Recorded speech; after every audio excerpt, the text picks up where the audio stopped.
Hello, physio practice owners. If you want to know what the trends are for 2025 and beyond when it comes to growing and really scaling your physio practice, this is the episode for you.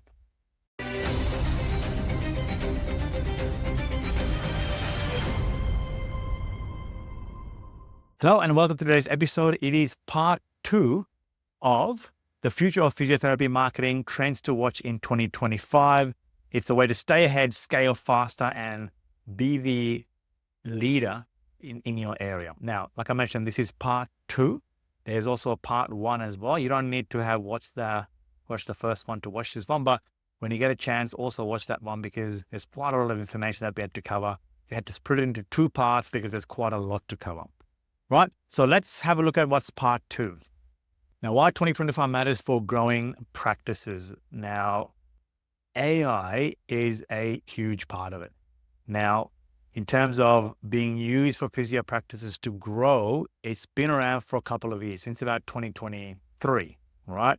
But in 2024, it was the biggest year. And in 2025, it'll be even bigger and it'll continue to grow at that pace, right? Because it's becoming very efficient and very productive in terms of what it can do for physiotherapy practices in terms of growth and scaling, okay? So that's something to watch out for. And also another thing that we really want to focus on moving forward is patients now, because a lot of tech change, because of the way they interact with a lot of businesses, they expect a personalized experience. All right. So gone are the days where you can have something generic that will work for the patients. That used to work because that was the only way you can do things to make sure you can do it at a large scale. But now there's lots of technology that you can use to give your patients a personalized experience, just like to make them feel like they are being looked after one-on-one. That's the kind of feel. The saying that I have is like a white glove service. If you imagine you've gone to a high-end hotel and you're being looked after in a very personal, caring way, people expect that, especially a growing big practice that has a big reputation. Now, competition is growing. There are lots and lots of physio practices coming. Now, as much as that might be a little bit scary, that's actually a good thing for physios. If you really think about it, what that means, if there are lots of physio practices, that means there's more of a demand for physios. If there's a demand for physios, that means people are tending to come more towards physios. And that means there's more of an awareness and people see physios as more valuable and they continue to see more valuable going forward.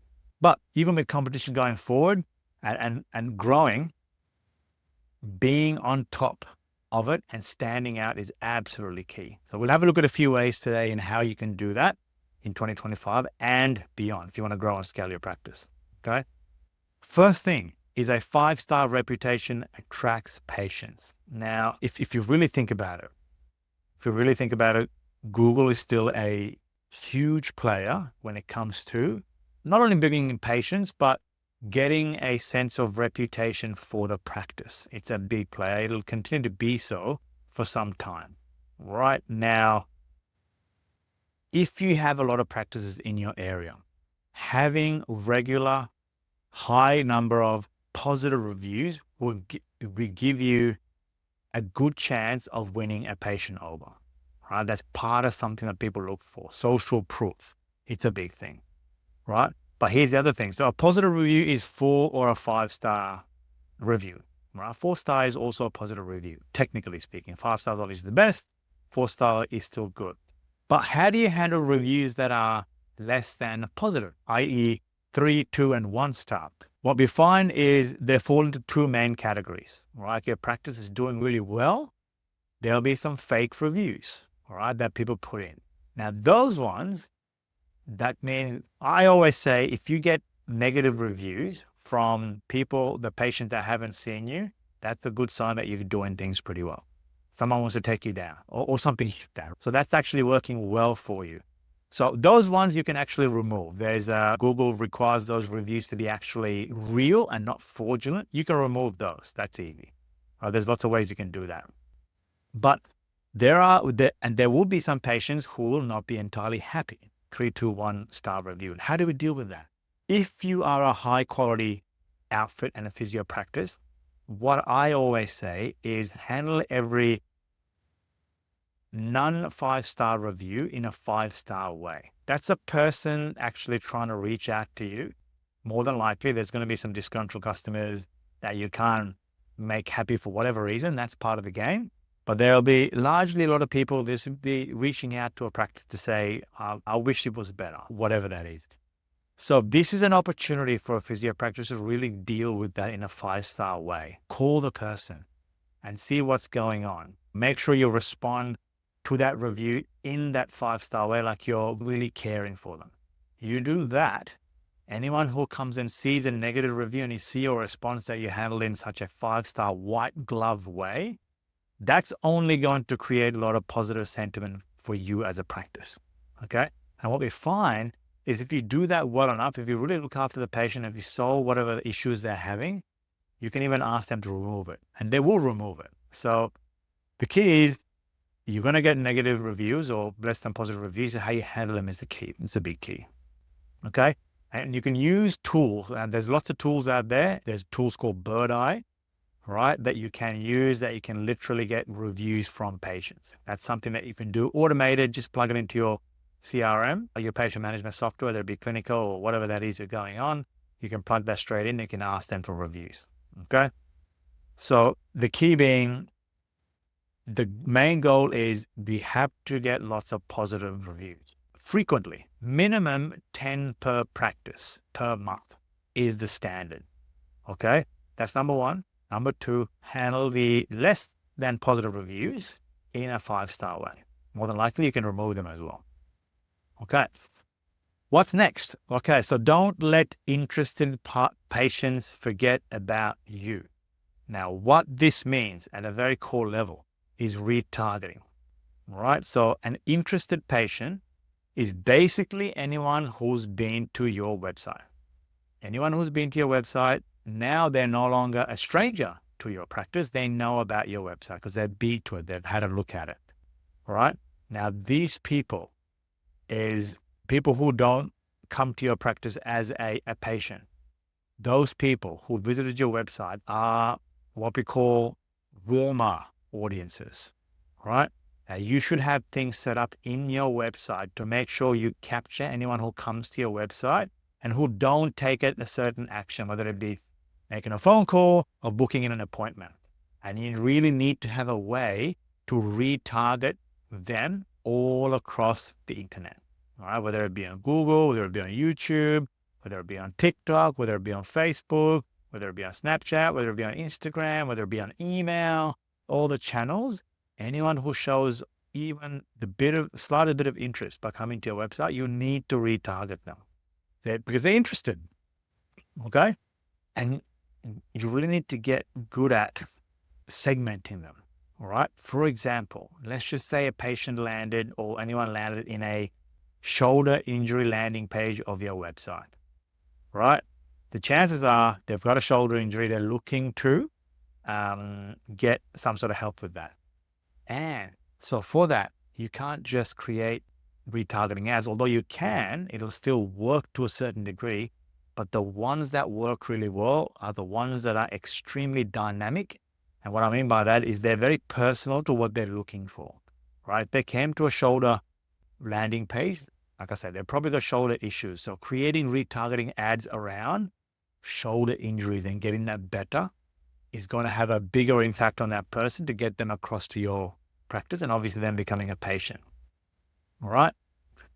Now, also what I want to mention very briefly, this is going to be a whole different topic another time.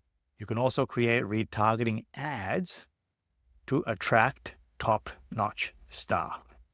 All right. So anyone who comes into your website that don't contact you, or a way to keep your practice on the top of their mind is you can run retargeting ads. All right. We're not going to cover that in a lot of detail now, but that's something else you can do as well. All right. So patient-centric offers that work. So basically offers that make patients say no. In other words, an offer that they have a very difficult time saying no to.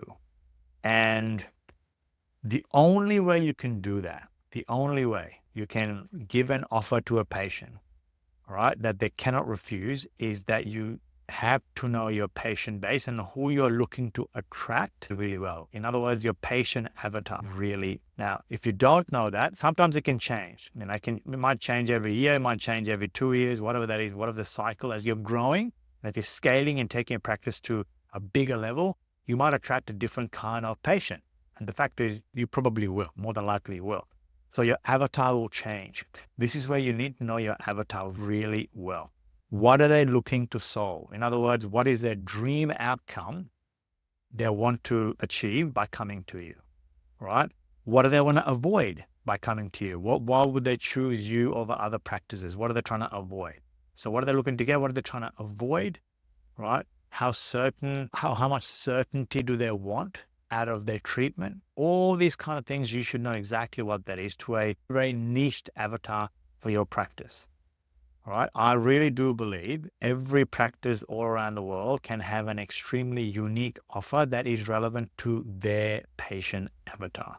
And you got to find out what that avatar is. Then you got to create an offer around them that is so sharp, so cut through, that it speaks so hardcore into what they're looking for and what they're looking to avoid. They have a very difficult time to say no to. And I don't mean offers that are just about price, not like 20% off, 50% off. We recommend don't do that. Don't do offers that are based on price, because the only way of a price war is down. And you don't want to play that game. It's a very difficult game to play if you want to scale 1 million and beyond, all right? So what you want to do is focus on how to create more value. Make it a value game. Right? This is where you need to find out what they want, what they don't want, all those kind of things. And, if you have a really strong offer should technically make your website completely invisible. Now, what I mean by that is just by that one piece of marketing message, which is your offer, right? That's all they need to hear to come and make that phone call, make a booking, because they don't really care about anything else. All right. That's the one message. So it's a hardcore cut through straight to the gut, very hard message that will get them to make an action or get them to act. All right. It's a very big thing. Now, marketing in a privacy focused world. This is happening quite a lot, right? So as you're growing and scaling, one of the things to keep in mind is that third-party data, like cookies and all that kind of thing, they're being phased out. In fact, Google is saying they're going to be phasing those out by the end of 2024, 2025. So that's coming. That's coming at least in the next year or so. So third-party cookies is basically if somebody searched for, I don't know, let's just say neck pain. So businesses that are related to neck pain and obviously treating them can appear as ads for them in whatever medium that they're in, okay? So that's something that's been working really well. That's something that's going to be phased out very, very soon. So you won't be able to do that anymore, especially with privacy laws and things like that. It's becoming quite rampant, right? And the best way to do that, best way to get around that is now collecting data on your own patient management software or customer relationship management software, CRM, right? Find a way to get people onto your list, right? Onto your patient list. Not just patients, but people who want to get value from you, whether it be watching videos, watching exercise videos you created, or watching any content, watching a leaflet that you created on how to get rid of shoulder tendinopathy or what to do about that. So creating a list of people in your own list and growing your list will need to become top priority moving forward. All right, because you can only, they'll come to a point where you can only use that data moving forward to advertise. You won't be able to use third parties going away. Okay. And one of the key things that we find whenever a physio practice do these kind of campaigns to collect patient information, right? Let's just say you run a Facebook ad campaign on knee pain and what to do about osteoarthritis, let's just say. And because what you want to do is create a lot of value for that person who's obviously got knee pain in this instance, and they see that and go, I really want that. right? So they download it, you get their details in exchange for you giving your bit of value. It's called it's called a magnet, patient magnet offer. Okay. So, but the way you do that has to be very transparent, because a lot of people are burnt a lot by getting spammed by a lot of businesses when they give their details. So you have to be very clear in how you position yourself and what kind of message you're putting out when you're trying to collect. Just be very transparent. We're only going to use this to help you serve better and help, live pain-free or whatever that is. We're not going to use this to spam you and send messages that are not related to you. All right. Whatever that is, always focus on giving out a message that is very heavily you're serving and you're patient-centric. In what you do that, you're going to have a greater chance of getting the information. But like I mentioned, the whole point here is moving away from third party and growing your own list to nurture through, all right, to eventually become patients. But you got to keep collecting people in your own list. That's a big thing. Okay. All right. Flexible budget drives growth. Now, what we find is moving forward, as a lot of tech and AI and marketing and all that kind of things change, we've got to spend smarter to grow faster, especially if you want to scale, hire lots more staff and grow beyond 1 million revenue. So what we find is a 70-30 split, right? So put 70% of your marketing budget into ideas and concepts that already are working, right? But leave, obviously, the 30% will go into testing out new ideas. Now, if you're putting all the money into the things that are working, eventually they're going to stop working at a rate where you're not coming up with new ideas. You're stuck with the same old ideas, and you're going to experience a dip in terms of the number of patients you will get. Okay. So 70% to put on the things that are already working, and 30% to experiment to find what is the next thing that's going to work. All right. And this will change. There's a lot of, like I said, a lot of the places where people are hanging out will always change. If you really think about it, let's just say 25 years ago, there was not really Google, right? And there was no Facebook, but now they're there. But let's just say 6 years ago, there wasn't TikTok. Now there is, right? So there'll be something else, all right? There's something else that's coming. So you need to have a certain budget allocated to test out new areas, new channels, new ideas. It's an important thing, okay? So keep a short-term stability view, all right, to make things stable. That's the 70%. And the long-term is you've got to find the next thing that you can add on to what works to add to the 70%. It's very important. Okay. Now, educational content builds trust. Like I mentioned, a lot of patients are now looking for ways to get value directly from physio practices. Okay. They want to be educated. They want to learn. They might have knee or shoulder pain. What do we do about it? If you offer content, videos, a PDF, an ebook, whatever that is related to that piece of, I guess, that subject, that's going to help you rise as an expert in that area. Okay.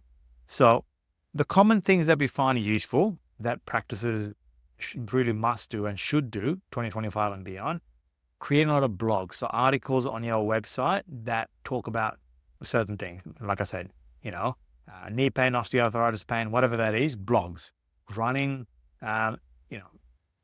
quick webinars if you want for the patients, right? So you're going to have a monthly webinar focused topic on a certain, let's just say, body part or an injury or something like that. And people can register for that talk, right? And they can listen to you on it, right? This is how you treat it. This is the kind of symptoms, all that kind of thing. Make it pretty quick. That way, remember, you can run a webinar. You can actually start to get the details of these people. You can nurture them through. Not only adding that person onto your database, but you are also educating that person. They're engaging with you. Therefore, the connection you have with that person will increase. Therefore, the probability of that person becoming a patient in your practice will also increase. Okay. So webinars, videos, videos are very easy. Now, when it comes to all this content, all right, the key is not to be beautiful, pretty, aesthetic, and all that kind of thing. The key is to be real and authentic. People connect with realism and authenticity. One of the key things physio practices get wrong or not so right when you're looking to really scale is you're trying to make things too pretty. Okay, trying to make it too corporate, too big company. All right, at the end of the day, people are people. Make it really real. So when it comes to videos, all you need is a phone and somebody maybe recording you or somebody else guiding through something. This is how you stretch a pec muscle or whatever that is, all that kind of thing.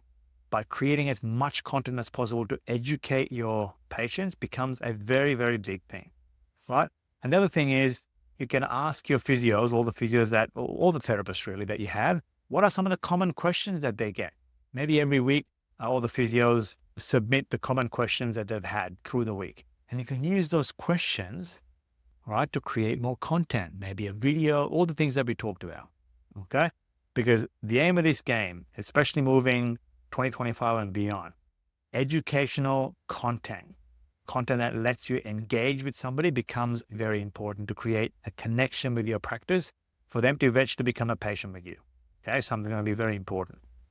Okay, make your team a part of the growth. Now, with this, there are certain things that anyone can do that is reasonably tech savvy to keep on top of, for example, how many patients are we getting? How many new patients are we getting? How many new calls are we getting? How much money are we spending on Facebook? What is the return on that? They can have a look at a basic sort of thing, keep on track of it. All right, there's lots of tools. There's Google Data Studio that you can use to really have a look at all these metrics and all the channels that are working for you. And a lot of staff can see how things are trending and compared to the previous period. Maybe it's the last month or the last 30 days compared to the previous 30 days, things like that. Keeping them, getting your team to have a look at those things in a holistic view to see how things are doing. It's very important. Okay. There's lots of tools, like I mentioned. Google Data Studio is a good one to keep a good track of that. Obviously, when it comes to a bit more advanced things, but it's very important knowing when and who to outsource these things to. Because often what we find a lot of physio practices, they tend to fall and struggle at a certain point of their growth journey, trying to manage things that they don't have the expertise in doing, right? It's like saying, if you're going to have your supraspinatus, let's just say rotator cuff tear repair, you won't go to somebody, you won't go to a GP, right? It's not going to work. So just be very mindful of who you give what task to. They need to have what we call a circle of competence around that. And anything outside that, be very clear in who else you need to get on board to get things happening for you. All right. So that is a wrap of all the trends that is coming in 2025 and beyond. All right. So I hope that was useful. If that was useful, head down to our website, physiomarketing.co. That's .co, physiomarketing.co. There's lots of articles. There's lots of downloadable things, lots of things like this that you can browse through and listen and consume to grow your practice and scale your practice that next level. And there's also, when you go to the website, there's a book now call button at the top right-hand corner. Feel free to click on that and book yourself a time in if you're really looking to take your practice to that next level. Other than that, thanks for tuning in and we'll see you next time.